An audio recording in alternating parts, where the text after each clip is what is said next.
Yesu nashimwe cyane, amahoro n'imigisha biva ku Mwami Imana tuba twese mwiza, bikomeze bibwire hagati muri mwebwe. Dushimiye Imana cyane ikomeje kuduhereza uyu mwanya kugira ngo tuboneke imbere yayo, ari twebwe turi bazima, nawe mwese muri bazima aho muherereye ku mpera z'isi yose. Mbanje kubasuhuza mu izina rya Yesu Kristo. Amahoro n'imigisha biva ku Mwami Imana bikomeze bana nawe mwese, kandi ikomeze aze cyane kwifuza kwanyu muri rusange. Imana ishimwe cyane yuko yaturinza cyane uyu mwaka wose ukaba ugiye kurangira, ari wowe nange twese tukiri bazima. Ni ukubera umugambi w'Imana, ukubera icyo Imana igushaka no kubera icyo Imana igutekerezaho. Nimba ijambo ry'Imana tuvuga ngo ibyo nibwira kubagira ni ibyiza ntabwo ari ibibi.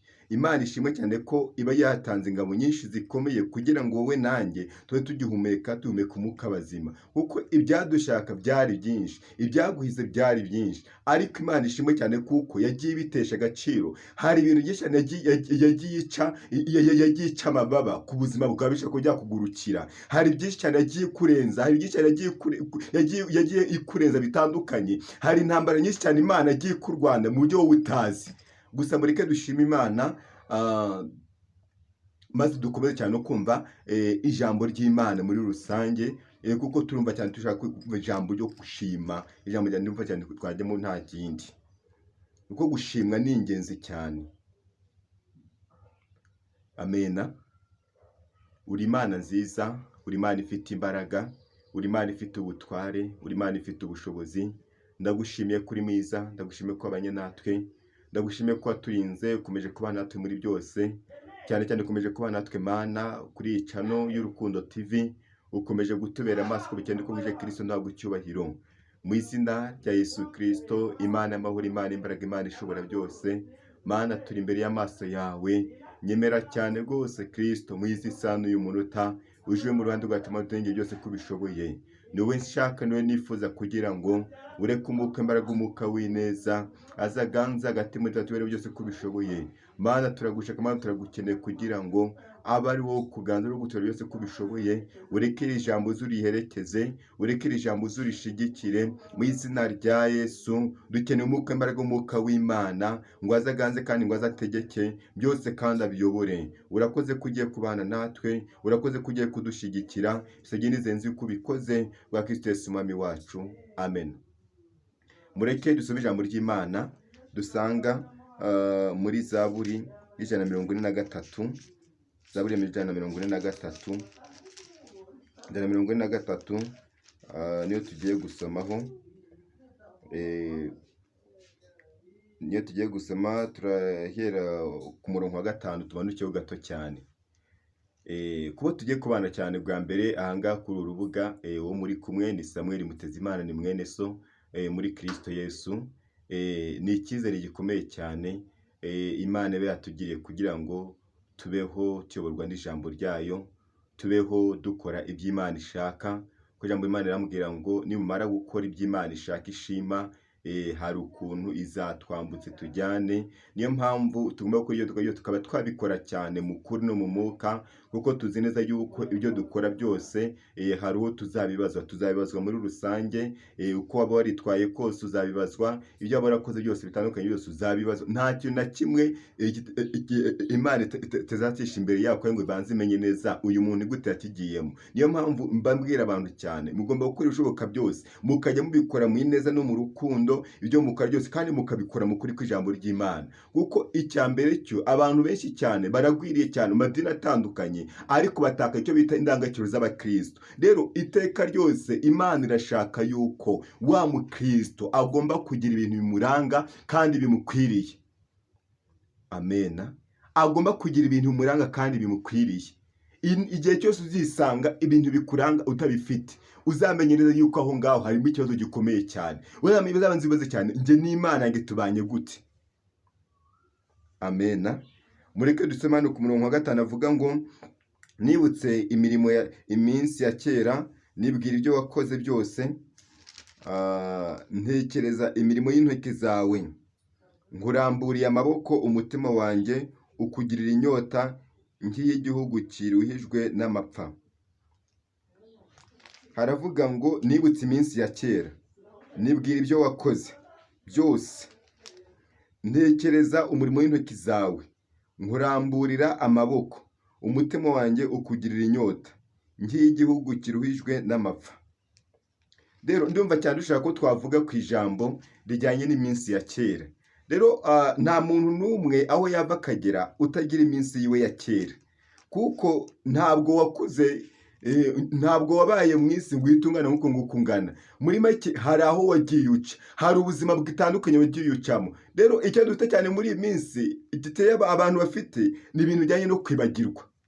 Umuntu ugasanga yibagiwe aho yavuye, kandi iyo wibagiwe aho wavuye, ahangaha birakugora cyane kuko uze no kuba wakwibuka aho ugiye. Niyo mpamvu abantu benshi cyane usanga bagenda bagwa mu nzira kubera icyo kibazo, bagiye bibagirwa, bagiye bibagirwa iby'agaciro. Ugasanga umuntu yibagiwe cyane aho yavuye, cyane ibyo yaturutsemo, aho ugasanga imitego yahoraga acamo na n'isaha iyo mitego iracyahari. ahubwo ikibazo, ahubwo uriya muntu bimeze gute? Ariko hari iminsi ya kera muri wowe wagombye kugira, ukibuka cyane iyo minsi ya kera, bikaba byagutera cyane kuba washima Imana. Kuko icya mbere, uko wari umeze cyagiye, iyi saa si uko kimeze. Uko wari uri cyagiye muri ya minsi yawe ya kera, iyi saa nta nubwo ari uko kimeze. Ariko Imana ishimwe cyane, kuko ni Imana igindura amateka ku bantu benshi, bikaba byamenyekana. Icya mbere cyo, iri jambo ni Dawidi waryanditse, yaryanditse amaze kugera ku ngoma. Dawidi icya mbere cyo yaryandika amagambo menshi atandukanye, ariko yibutse iminsi yiwe ya kera, yibuka cyane. Icya mbere cyo, Dawidi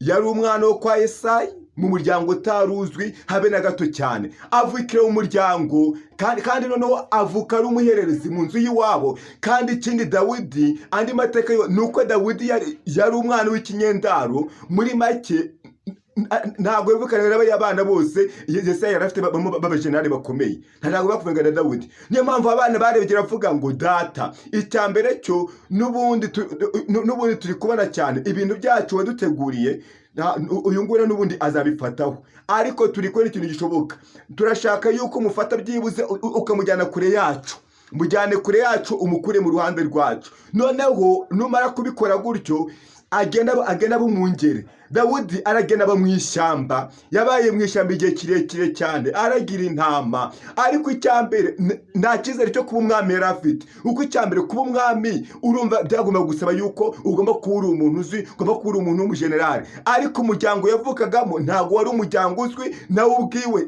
nta n'uko yari azwi. Kuko icya mbere, niyo mpamvu Uwiteka we iyo areba umuntu amurebera mu bintu by'ejo hazaza, ntabwo amurebera mu bintu byashize.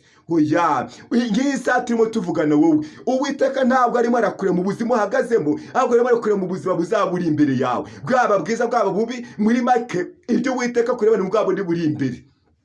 Abantu bashobora kuba bakureba, bakakurebera cyane mu buzima hagaze mu isaha, ariko Uwiteka afite ukundi arimo arakureba. Kandi uko Uwiteka kureba niyo gifite agaciro kurusha uko abantu bakubona. Uko icya mbere, kuba wamenywa n'Imana niyo gifite agaciro kurusha uko abantu bakumenya. Uko umuntu azakumenya nta n'icyo azigera kumarira. Ariko iteka ryose, iyo Imana yakumenye, hari ukuntu ijya ibigenza ikaba yakoresha na ba bandi. Kuko icya mbere, Imana yo ubwayo igiye gutoranya, ntabwo ijya ireba cyane ngo uyu muntu no kwa de, niwo kwa kanaka, ngo uyu muntu ni wa wundi uvuka ahantu hanaka. Ibyo byose ntacyo bivuze imbere y'Imana. Imana y'ubwayo, kuba wavuka wowe ubwawe, hari plan yari ifite ku buzima bwawe, kandi iyo plan Imana igomba kuzakuvana mu isi ariko yamaze kuyisoza. Ndabizi yuko uzahura n'urugamba rukomeye, uzahura na byinshi bitandukanye, ariko icyawe ugomba gukora ikintu bishoboka cyane, ukavuga ngo ngiye ngomba kuba namara amaziteka ryose ari imbere y'abantu n'imbere y'Imana, nkaba nakwenda cyane ikintu bishoboka cyose cyatuma ndibuze ko natandukana n'Imana muri rusange. Yesu ashimwe cyane. Dawidi icya mbere cyo, iyo tuse muri Samweli wa mbere, dusanga Uwiteka yakoresheje uwo bita Sawuli, yari umwami wa Isiraheli, amubwira ibintu agomba kuba yakora. Sawuli ikintu yakoze, ntabwo yigeze yubaha Uwiteka nk'uko Uwiteka bishaka. Kuko Abisiraheli muri iyo minsi nibo bari baza bavuga ngo ntabwo dushaka gukomeza kuyoborwa n'Uwiteka, dukeneye kuba twayoborwa n'umwami, tukamera nk'andi mahanga yose. niyo mpamvu n'isa tuvugana abantu benshi cyane umuntu arimo aravuga ngo njyewe ntabwo nkeneye kuba nayoborwa n'Imana. Imana sinshaka ko Imana ko yanyobora. Umuntu aza kumva yuko iteka ryose yakwiyobora mu byo ashaka. Niyo mpamvu isa turi mu kintu bita le droit de l'homme. Umuntu arumva ashaka icyo bita uburenganzira bwiwe uko banze kuba bayoborwa n'Uwiteka. Niyo mpamvu ni waba kuyoborwa n'Uwiteka bizakuyobora byose, ibizakubaho byose ugomba kuzabyirengera. Ariko iyo ari Uwiteka wakuyoboye we amenye nuko ashobora kuba yabigenza bikaba byanakunda. Ariko iteka ryose cyo tugera cyane abantu bashaka kuba bakwiyobora mu bintu byose, ugasanga ari baguda senga Imana kandi uwo muntu yiyobora. Ariko birasaba ngo niba ushaka kuvuga ngo rasenga Imana, banze wemerera Imana ibanze kuyobore mu byo bwose bushoboka. Amena. Yesu ashimwe cyane. Rero Sawuli amaze gukora amakosa imbere y'Uwiteka, yanze kurimbura abamarayika Uwiteka yari yamubwiye. Uwiteka nibwo bwitabwira Samweli ngo umva bamaze kwicuza impamvu yatumye ishyira Sawuli ku ngoma. Niko Uwiteka niko yasabwira Samweli. Samweli afata umwanya wo kuba yaririra cyane Sawuli, ariko Uwiteka aramubwira ngo umva Samweli, iyo kuzurira Sawuli ntabyo nshaka, ahubwo isa tuvugana. Nanze yuko yakomeza kuba ku ngoma y'ubwoko bwanjye bwa Isiraheli. Ndabyanze buru ntabwo nabyago mbishaka. Noneho Samweli aribaza cyane, none uko biragenda gute? Ubwo Uwiteka yamaze kubyanga biragenda gute? Samweli abuze icyo yakora, yumva biramucyanze neza neza.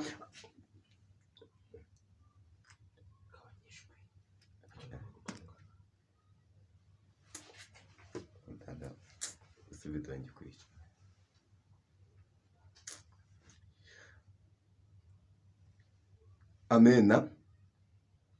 Yesu ashimwe cyane.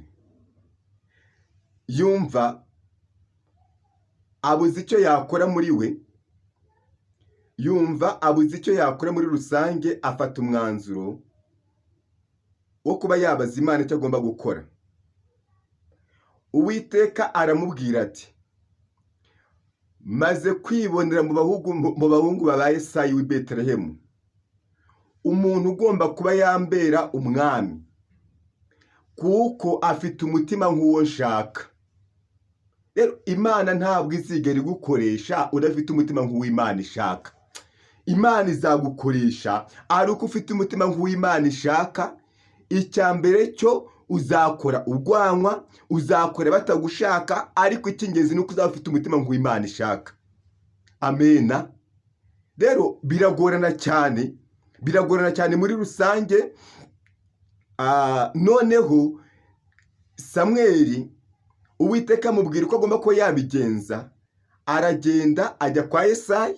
Ageze kwa Yesayi muri rusange, amaze kugerayo, Yesayi n'abandi bantu ko bari bazi Samweli nk'umuntu w'umuhanuzi, bamaze kumubona niko guhita bibaza cyane, umuhanuzi ntibikimuzanye hano mu mudugudu wacu. Base baze birukanka cyane no kuza gutamba ibitambo ngo ni amahoro, ariko ngo ni amahoro, nzanywe no kuba natambira Uwiteka igitambo. Niko Yesu basubiza nta kindi.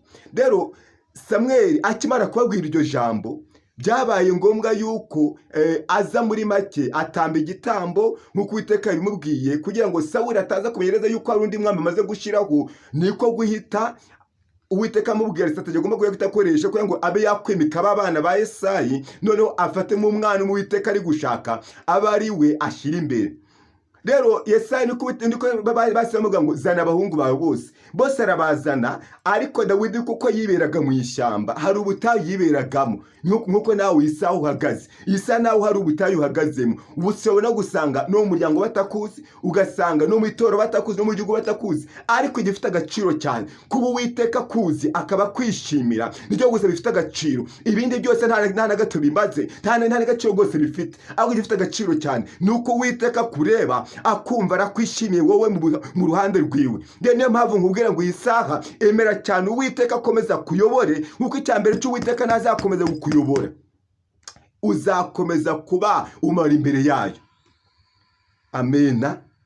Samweli niko guhita abaza Yesayi abahungu be bose baraza, ahera ku w'imfura, arebye igikundiro, areba ikirere, areba igihagararo, areba ukuntu wa wundi ameze. None Samweli no kubera ko yari umuntu ashaka kureba nk'umuntu, ariko Uwiteka aramubwira ngo uwo nguwo ntabwo ari we natoranyije. Uko wowe ureba bitandukanye n'uko njye ndeba. Muri make amaso yawe atandukanye n'amaso yanjye, kandi uko wowe witwara birabanye cyane uko njye nitwara. Niyo mpamvu uko abantu bareba atandukanye n'uko njye ndeba njye nk'Uwiteka. Amena. Noneho Samweli areba n'uwa kabiri, Uwiteka nawe aramwanga, bose arabanga bose uko banganaga. Maze Samweli abaza Yesaya ati, nta wundi mwana n'umwe usigaye mu nzu yawe? Samweli niko guhita abwira Samweli amuga ngo umva rero, hasigaye umwana umwe gusa wenyine, ariko ayibera mu ntama, niho yibera. Rero baravuga ngo nta kintu na kimwe twakora cy'umusangi cyangwa cyo gutamba ibitambo uwo mwana atarahagera. Uwo mwana akiwunguka cyane, aza n'ubundi yifitiye wa mwanda w'abantu bari mu ishyamba b'abashyumba barimo baragira, byose yifitiye uwo mwanda. Ariko Uwiteka ahita abwira Samweli amuga ngo umva rero, uko njyewe ntoranya bihabanye cyane uko waba utoranya. Dore uwo nishimira n'uwo nguwo, mwimiko nguwo uko afite umutima nguwo nshaka, kandi agomba no guhitaba icyo bita umwami wa Isiraheli. Amena. Agomba no guhitaba umwami wa Isiraheli. Ndiko rero Samweli niko guhita yimika Dawidi, ahita amwimikisha amavuta. Muri make amateka Dawidi amateka akomeye cyane, ariko turibuka cyane Dawidi ukuntu akimara kugera ibwami, ageze ibwami kwa Sawuli noneho Dawidi agiye ku rugamba akaba yakwica Goliyati, yantwari yagiye guhora igwana cyane Abisirayeli iteka ryose ikabatsinda. Noneho Dawidi akimara kuyica, abantu baje baririmba cyane basingiza Dawidi, bari baramusingiza, ariko bituma Sawuli amugirira ishyari, avuga ngo none igisigaye kugira ngo uyu mwene saze kuba yaba umwami ni ikihe? Maze Sawuli kuva iyo saha ahita atangira kumuhiga. Ariko icyambere cyo hari umugambi w'Imana wari kuri Dawidi, icyo bita umugambi w'Imana ku muntu iteka ryose. Imana irinda icyo yavuze ku muntu, ntabwo irinda umuntu. Icyambere cyo igomba kuba yarira ijambo yavuze kuri wowe, nibaze ngo nzakugira neza, izabikora. Hari ijambo yakuvuzeho, kandi iryo jambo ni iry'ukuri. Niyo mpamvu iyi saha dufite ijambo ryahanuwe, kandi iryo jambo nimuryizera muzaba mukoze cyane. Imana ishimwe cyane. Hari ijambo riba ryarahanuwe ku buzima bwawe, kandi iryo jambo ni ijambo ry'ukuri. Icyambere cyo ni ugomba kuba waryizera, kandi uzaba ukoze cyane niwizere cyane iryo jambo. Niyo mpamvu Dawidi akuye intambara zose yagiye acamo zitandukanye, ibibazo byose yagiye acamo bitandukanye, byatumye ageze ibwami yibuka cyane, yandika iriya Zaburi ya 43 yari Zaburi ya Dawidi yo gusenga. Maze aravuga ngo nibutse icyo bita iminsi ya kera, maze bituma ndeba cyane mu maboko yawe, bituma nkurambura amaboko cyane. Imana ishimwe cyane. Kwibuka iminsi ya kera ntabwo ari ikibazo. Kwibuka si ikibazo ku muntu, ahubwo wa muntu uri kwibuka yagamije iki? Wa muntu uri kwibuka agambiriye iki? Ariko icyo dufite cyane muri iyi minsi, abantu benshi cyane bagiye bibagirwa. Umuntu akibagirwa cyane aho yavuye, umuntu akibagirwa cyane ubuzima agiye abamo. Ariko iyi saha Imana yashaka yuko ongera kwibuka cyane ya minsi yawe ya kera. Ongera cyane wibuke cyane za kavukire yawe. Nubwo kavukire yawe itari nziza, abantu ntibakunezererwe. Nubwo wavutse abantu ntibagushime. Nubwo wisanze cyane uvukiye hahandi irodebare, ukavukira cyane ahantu habi cyane hashoboka, ariko iyi saha nawe ubuzima uhagaze murabuzi. Abenshi nimwibuke cyane ubuzima icyo mwagiye mukora. Ibuka cyane aho abantu bose wabaye. Ibuka cyane ukuntu wagiye witwara. Ibuka cyane ubuzima wakuriyemo uko bwari bumeze. Ariko ibintu mutanyegere muhemba Imana, muhemba Imana ibyaha bitandukanye, ugasanga umuntu yibagiwe aho Imana yamukuye, ko yamukuye hasi ikamushyira hejuru. Abenshi Imana yabazanye muri Kigali, abandi bajyanye mu mijyi myinshi itandukanye yo ku mpera y'isi, ibavanye ahantu hatandukanye hakenye. Mwibuke cyane iminsi yanyu ya kera. Ya minsi yawe ya kera ugomba cyane ukibuka, ukabanza cyane ukareba cyane kavukire yanjye rimeze gute. Ariko Yesu akunyuzeho aravuga ngo baho. Yesu yaravuze ngo nubeho.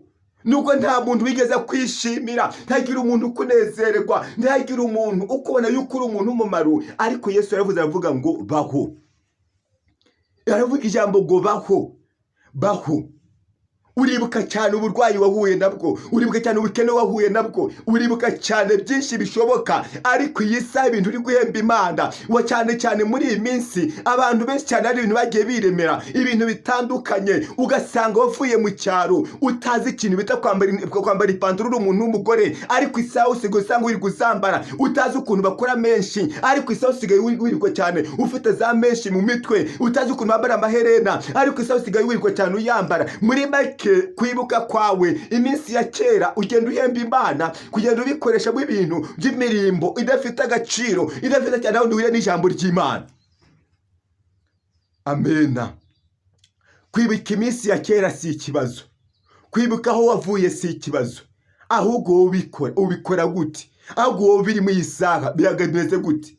Iyo wibutse Imana wibuka mu kuri no mu mwuka, iyo wibutse Imana urakiranuka, iyo wibutse Imana ubona ubikora neza nk'uko bikwiriye. Ariko ikibazo abantu benshi bafite nuko bibaga ikintu bita cyane kwibuka. Amena. Abantu benshi cyane baribaga ikintu bita kwibuka, kandi ikintu bita kwibuka bizabateza ibibazo bikomeye cyane. Ikintu mwagiye mwihereza cyane, ugasanga hari urwego ugezeho, ugasanga icyambere cyo nawe aho wavukiye urahazi cyane cyane, ukibaza cyane ahangaha navukiye naho ngeze, ugasanga ntabwo wari uzi kunywa inzoga, none ubu ngubu usigaye wirirwa unywa inzoga. Ntabwo wari uzi kuba wajya gutereta n'umugore, ariko isaha usigaye wirirwa utereta kubera ikintu bita amafaranga usigaye ufite. Ugasanga cyane waribagiwe ya Mana yagukuye hasi ikaba yagushyira hejuru. Icyambere cy'Imana yaguhaye amafaranga igira ngo byibuze akomeza Imana icyubahiro, ariko amafaranga yawe yabaye ayo kuba warwanya Imana. Niba ushaka kuba warwanya Imana rero nta kindi, Imana nayo ubwayo hari ukuntu izabigenza. Ariko hari ikintu mugomba cyane kumenya. Ijambo ry'Imana tubwira cyane ngo dore ndaza vuba nzanye ingororano, maze mbe nagura buri muntu wese ibikoreye cyane ibyo yakoze. Nuko bavuga ngo Kristo yaratinze, ariko uruvuga ntabwo rwatinze. Iminsi yawe ifata umwanya wo kuyibuka bigutera gukora iki? Byari cyambere cyo banze kwisubiramo cyane, ukibaza aho wavuye, ukaba cyane nawe ugeze, bikaba byagutera kuba warambura Imana amaboko. Amena. Ntabwo ari igihe cyo kuvuga ngo ngiye kuba narwana n'abandi bose bagiye bangira nabi. Hoya, iminsi ya kera kuyibuka ni ibintu bisanzwe ku muntu wese w'umukristo. Niyo mpamvu isanga usaba ngo mwene data mushiki wanjye, ahangaha nta kintu gikenewe, nuko wakwibuka cyane iminsi yawe ya kera, ariko ukabikora wibuka cyane wibaza aho navuye aho ngeze bimeze gute. Ndimo ndakora mu cyo bita ukuri kw'ijambo ry'Imana. Nusanga cyane hari ahantu hamwe byibuze wigeze uteshuka, usaba Imana ikubabarire. Yesu ashimwe cyane. Iminsi ya kera abantu benshi cyane barayibagiwe. Muri make uribagiwe cyane hahandi wavukiye, muri ya nzu ya yindi y'igitwe kimwe, ya nzu wavukiyemo ya yindi rwose yandi y'ubwatsi, ya yindi yari imeze kwa kundi. None isa usigaye ufite kadasitiri nziza, isa nawe usigaye urara muri etaje kubera umugambi w'Imana. Isa nawe usigaye ufite akazi keza, isa nawe ubyibuze uribuka cyane ukuntu baba baravuze cyane, umenya bavuga byinshi bitandukanye, bakavuga ngo uriya wenda nta cyo tuzigeregeraho. Uribuka cyane nawe uri umuyayi ukora mu bandi bayaye hariya, uri umukozi cyane wo mu rugo, ariko uribuka cyane, uribuka iminsi yawe ya kera. Ibaze cyane cyagiye nawe cyagiye ubona byagucanze, uribuka aho hantu. Iyo kwibuka icyambere cy'ugomba kwibuka wibaza cyane aho ngeze isa bimeze gute. Ahangaha ndimo ndabikora nubaha Imana, ibintu ndi guhemba Imana ni ibi ngibi. Ariko kubaka iminsi yawe byagombye cyane kujyana n'ijambo ry'Imana, bikaba byagutera cyane no kubaha Imana. Amena. Ibuka iminsi yawe ubaha n'Imana, ibuka iminsi yawe ubaha n'Imana kurusha ibindi byose. Ibuka iminsi yawe ya kera uvuga ngo aho ngeze ahangaha ni ukubera Imana, apana kuza guhemba Imana ushayisha ibyo Imana yaguhaye ikintu bita ibyaha. Hoya, amaso yawe icyambere cy'amafaranga ufite ntabwo yagutera kugira amaso asigaye abona ngo umugore mfite ngo ntabwo ari mwiza, ntabwo yagutera kuvuga ngo umugabo mfite ntabwo ari mwiza, ntabwo yagutera kuvuga ngo ahangaha iki kintu runaka kuba nari nsanze menyereye kunywa ka cyayi cyangwa kunywera ka fanta ngo ibi ngo bizantera inzoka. Icyambere ugasanga wibagiwe cyane iminsi yawe kera, ukibagiwe cyane n'amazi mabi cyane wanyoye adasanzwe nta n'icyo yigeze gutwara, ariko cyane ukibaza ubwo iyi saha ibyo ndi gukora birimo biresha Imana icyubahiro.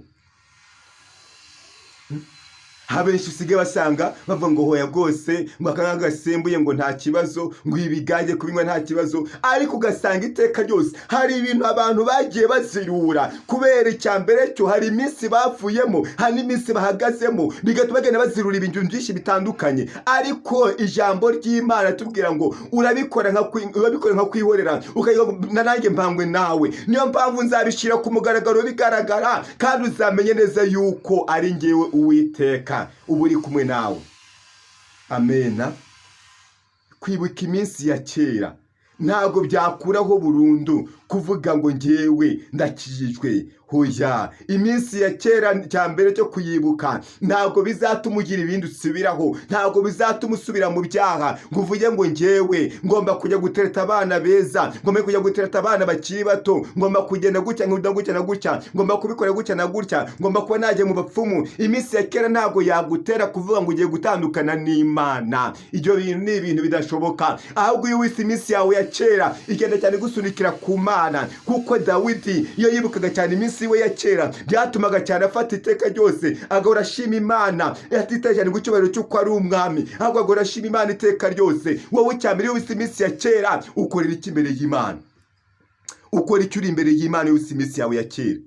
Ariko niba usi iminsi ya kera maze nibuka imirimo y'intoki zawe, ugomba cyane kwibuka iminsi yawe ya kera, bikaze ko byagutera cyane no kubafata umwanzuro kavuga ngo bujya kuba ndiho n'Imana, n'ibyo nkora byose ni ukubera Imana. Ariko abantu benshi cyane bataye Uwiteka, baciye Uwiteka icyo bita amazi mu mvugo z'ubu ngubu. Umuntu wese akumva yuko yihagije mu bintu byose, ariko reka nkubwire ngo n'uyu mwuka uhumeka ni ukubera Imana. Ariko iyo minsi yawe ya kera ubu ngubu uhagazemo, icyambere cyo iyo ufashe umwanya ukayibuka, ujye cyane aho wavuye, cyane aho wavukiye, ukaba cyane ahantu ugeze iyi saha, byatuma cyane uramburira Imana amaboko, bigatuma cyane ushima Imana, kandi ukayishimira mu kuri, apana mu buryarya, apana mu byaha bitandukanye, ukaba washimira Imana mu kuri mu buryo budasanzwe.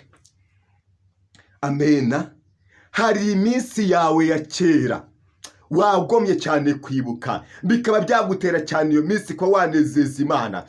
Ntawe ugomba kwibuka ugiye kubabaza Imana, ntawe ugomba kwibuka ugiye gusambana, ntawe ugomba kwibuka ugiye kunywa inzoga, ntawe ugomba kwibuka ugifite imico idatandukanye. Ugasanga umuntu iteka ryose niyo ageze no mu itorero, ari ugasanga hari imico yindi itandukanye asigazana mu itorero itandukanye. Ugasanga uwo muntu ataje kuvuga ngo hoya ngo ndumva barukore ibingibi twagize ngo ni ubuturage bubi cyane, ndumva ngo twahindura gutya na gutya. Ariko ukibageza cyane yuko iyi nzira turimo, icyambere umwemere w'Abakristo uyu ngi duhagazemo, n'abandi baciye muri iyi nzira kandi baciyemo neza. Nuko tuvuga ngo iza ngo niyo abantu batize, ngo niyo abantu batasomye, usanga iteka ryose wowe uraje ugatanyogera uhindura cyane ibintu bitandukanye. Ariko isanda kubwira ngo muri make wibagiwe cyane iminsi yawe ya kera. Icyambere cyo ahangaha turi twasanze hari abandi bahavuye, ahangaha dutuye, iyo nzu utuyemo, icyo kibanza utuyemo, hari undi muntu wari ugituyemo kandi nawe yaragisize. Niyo mpamvu nkubwira ngo kwibuka cyane bizaguhesha cyane no kumenya neza ahantu ugiye, kuko icyambere cyo n'ubundi iyo umuntu yibagiwe ahantu avuye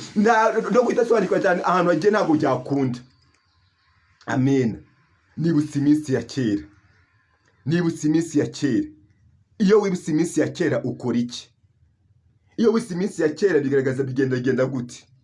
Ariko igihe ni iki kugira ngo umuntu wese aho yava akagira afata umwanzuro maze yibuke iminsi yiwe ya kera, bituma cyane afata umwanzuro wo kuba yaramburira Imana icyo bita amaboko. Amen. Uramburira Imana amaboko bitewe n'imirimo y'intoki z'Imana agiye ikora. Amen. ibuka iminsi yawe ya kera, wibuke cyane uko wagiye ugaragara, wibuke cyane hahandi wavukiye pe. Abenshi ndabizi neza nuko twabeshyana, ariko ubuzima mwavukiyemo ntabwo bwari bwiza, ntabwo bwari bwiza rwose, ntabwo bwari bwiza. Uko icya mbere cyo ushobora no gusanga benshi mwagiye mujya no mu myaka 10 mutazi kwambara inkweto ibyo ari byo, mutazi no kwambara akenda keza k'abasirimu ukakariko. Ariko iyi saha ibyo mwatangiye guhemba Imana ni ukujya mushayisha cyane, mukora ibyaha mu buryo butandukanye. Ariko kwibuka iminsi ya kera bituma cyane uvuga ngo uyu mwami wanzamuye, uyu mwami watumye ngera hano hantu, ntabwo nzongera kubaza be n'umunsi n'umwe. Amena. Rero mureke cyane mwibuke iminsi yanyu ya kera, bitume cyane mugira ibyaha byinshi mugenda mwibuza mu buzima bwanyu bwa buri munsi. Kuko cya mbere cyo nuza kwibuka iminsi yawe ya kera, ntabwo wakongera kubaza Imana ukundi. Iyo wibutse cyane iminsi ya kera bituma cyane ukomeza cyane kugira Imana icyizere, nko ngo burya hahandi yankuye no hari habi cyane, niyo mpamvu naho ngiye muri make naho ni heza. Uko icyo nzi neza tuba mu bwiza tujya mu bundi. Icya mbere gifite agaciro nuko wahagarara cyane imbere y'Imana ukavuga ngo Imana iri mu ruhande rwanjye, nta bwoba na gato nzigera ngira. Amena. Mureke dufate umwanya dusenga Imana, ariko igifite agaciro cyane, banza cyane wibuke cyane iminsi yawe ya kera, maze bitume cyane urambura Imana amaboko uvuge ngo Mana warakoze. Kuko no kuburangije uyu mwaka gusa Imana yarakoze. Ibuka ko wagiye mu bitaro wavuyemo, wagiye mu byuma barakubaze, abandi basigara mu buvamo. Muri make uribuka cyane byinshi bitandukanye, uko wagiye utambuka ahantu henshi hatandukanye. Bamwe bagwaye covid, wowe ntabwo wayirwaye, abandi bagiye babura ibibazo bitandukanye, wowe ntabwo yize bibaho. Muri make nta kindi nuko iyi saha wongera wibuke cyane iminsi yawe ya kera, bitume cyane uba warambura Imana cyane, uyirambura amaboko, wibuke cyane imirimo y'intoki z'Imana, nta kindi gikenewe. Amen. Imana ishimwe cyane. Kwibuka bituma wibuza byinshi bishoboka. Kwibuka bituma ugenda cyane mu kuri kw'ijambo ry'Imana. Kwibuka bituma cyane Imana yongera kujya n'ibindi ikora mu buzima bwawe. Ubundi iyo wibuka ibyo Imana yagiye ikora muri wowe, bituma cyane n'Imana igira ibindi byinshi cyane igenda ikora hagati muri wowe. Ariko iyo utibuka n'ubundi Imana iraguca burundu. N'ubundi ubona yuko uri umwana w'ingayi, umwana udashima. Ariko iyo uhora uyishima uko bigenze kose ugashima Imana, bituma cyane n'Imana igira iziga n'ibindi igenda ikora ku buzima bwawe. Ariko ntiwongere wibuke cyane icyo bita iminsi ya kera ku buzima bwawe. Mureke dushima Imana, ariko cyane iyi saha wowe wasanga warasubiye inyuma. Hari aho Imana yagukuye nawe kugejeje iyi saha, ariko wasanga warasubiye inyuma. Ni muke bugufi cyane, uzi ibyaha wakoze, uzi yuko mbere wari umukristo utari umusambanyi, ubu ngubu usigaye usambana, ubu ngubu usigaye wishyira hejuru, ubu usigaye ugira ishyari, ubu ngubu usigaye ugira ubwibone budasanzwe, ubu ngubu usigaye uri igisambo, ubu ngubu usigaye uri umwicanyi, ubu ngubu usigaye ukora ibi byinshi bitandukanye. Muri make iminsi yawe kera umaze kuyibagirwa, ariko Yesu aracyari ku ntebe y'imbabazi. Mwemere cyane wongera kubabarire, kuko icya mbere cyo abantu benshi cyane muri iyi minsi bagiye basubira inyuma mu buryo budasanzwe kubera cyane icyo bita umurengwe. Kandi uwo murengwe mwagiye mwishingikirizaho, Imana igiye kuwutesha agaciro. Hari ubundi buzima Imana igiye kugusubizamo, nubure guca bugufi cyane imbere y'Imana. Hari ubundi buzima Imana igiye kugusubizamo, kandi uko ni ukuri kw'ijambo ry'Imana. Uko icyambere cy'Imana ishaka, ntabwo yishimira ibitambo byose wazana. Icyo Imana ikeneye n'umutima wawe, nta kindi kintu Imana ishaka kuri wowe. Ikeneye ko umutima wawe ko waza gusa akaba wahimbaza Imana kurusha ibindi byose. Muri make kwibuka iminsi ya kera bizatuma cyane ufata umwanya, bitume cyane wubaha Imana mu byo ukora byose n'ibyo uvuga byose, maze wubaha Imana. Uvuge ngo kuba ndiho ni ukubera Imana, ibyo nkora byose ni ukubera Imana, maze Imana yo mu ijoro izakora kuri wowe bindi bishyashya. Hari ikindi cyuje muri make maze izarema hagati muri wowe, ariko nta kindi gifite agaciro ni ukubaha Imana. Yesaya ku gice cya mbere ku murongo wa 16 kumanuka hepfo aratubwira ngo nimwemera mukumvira muzajya ibyiza byo mu gihugu, ariko nimwanga mukagoma inkota izabarya. Uko niko kuri kw'ijambo ry'Imana. Rero nimwemere cyane mwumvire kugira ngo mugende uko Imana ishaka, kuko muvuga ibyo Imana ishaka. Muri make Imana ikeneye yuko wibuka iminsi yawe ya kera. Numara kwibuka ya minsi yawe ya kera, wibuke cyane aho wavuye, maze wibuke cyane aho ugeze, ukibaza cyane, njyewe kanaka mwene kanaka ni njye wagomye kuba ntuye ahantu ntuye, nijya ngo kuba ntuye muri iyi nzu ntuyemo, kandi nizi n'ukuntu byari bimeze. nize cyane ubuzima navuyemo butandukanye, ariko iyo ufashe umwanya ukaba wakwibuka cyane iminsi yawe ya kera, bituma cyane urambura Imana amaboko. Muri make ukavuga ngo ntabwo nzigera niyanduza, nzakomeza kuba inyangamugayo mu buzima bwanjye bwose bwa buri munsi. Iyi saha ndakwifuje cyane ko waba inyangamugayo imbere y'Imana, uba cyane gutandukanya n'ikindi cyose ubona cyagutandukanya n'Imana, maze Imana y'amahoro yiteguye kuba yakugira neza. Uri Imana nziza, uri Imana ifite imbaraga. Turagushimiye kuri uwera, turagushimiye ku ijambo ryawe. Mana, sengeye imitima y'abantu cyane bibagiye iminsi yabo ya kera bagasubira inyuma. Abangaba ndabasengeye Mana ngo wongere ubagarukeho, wongere bari muri rusange ariko bagiye bitwara kose. Reka kubw'umutima w'imbabazi zawe rwose Kristo muzima, ureke umuseke wongere ubatambikire mu izina rya Yesu. Ureke imbabazi Imana zongere zibabonekeho, ari imigendere yabo, ari imivugire yabo, ari imikorere yabo, ibyo bakora byose, ibyo bavuga byose, bongere bakubahe mu izina rya Yesu. Mana, icyo nsabye nuko wabambika imbaraga kandi ukabashigikira, kandi ukareka umwuka wawe wera, umwuka muziranenge, umwuka w'imbaraga akaba yaganza kuri bo, akabashoboza kuba bagwesha icyubahiro mu bintu byose bakora muri rusange mu izina rya Yesu. Urakoze Mana kubahaye imbaraga, urakoze Mana kubashigikiye, urakoze Mana kubahaye Mana gukiranuka mu buryo bwose bushoboka. Bisabye n'izenzi kubikoze ba Kristo Yesu umwami wacu, amen. Imana y'amahoro ikomeze bagire neza kandi ikomeze bazi ibyiza byose bishoboka bivuye mu ijuru ku Mana Data wa twese mwiza. Shalom shalom. Tuzasubira. Ufite cyane icyifuzo cyangwa igitekerezo wakoresha nimero ya telefoni tungo tuyandika hepfo, ariko washaka imishyitsi yo guteranya 25 0788 272 180. Aho ngaho hari igitekerezo, hari icyo ukeneye, amasengesho yawe muri rusange ushaka ko tugusengera Imana, iyo nimero ni kuri WhatsApp watwandikira cyangwa kuba wakoresha ubundi buryo ushatse. Ariko icyo nzi neza, Imana y'amahoro izatugira neza. Nitagwisari tuzasarura rwose, hari umusaruro tuzabona. Imana ikomeze bazi bigize kandi ikomeze bazi kwifuza kwanyu kose. Imana ishimwe cyane kandi shalom shalom, turi kumwe.